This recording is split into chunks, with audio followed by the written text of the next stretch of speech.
కొసగి మండల కేంద్రంలో కొండగేని గిరినందు వెలిసిన ఆలుకూరప్ప స్వామి మఠం నందు ప్రతి సంవత్సరం లాగే ఈ సంవత్సరం కూడా గురు పౌర్ణమి సందర్భంగా స్వామివారికి ఉదయం నుంచి ఆకు పూజ, పాలాభిషేకం, రుద్రాభిషేకం మరియు అనేక పూజలు నిర్వహించారు.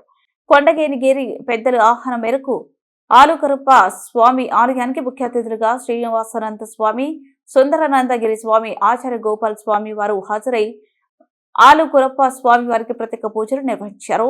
శ్రీ వాసవానంద స్వామి, సుందరానందగిరి స్వామి, ఆచార్య గోపాల స్వామి వారికి కొండగిరి వాసులు పాద పూజ నిర్వహించారు. స్వామివారిని దర్శించడానికి పెద్ద ఎత్తున భక్తులు హాజరై గ్రామ పెద్దలు ఏర్పాటు చేసిన ప్రసాదాన్ని స్వీకరించారు.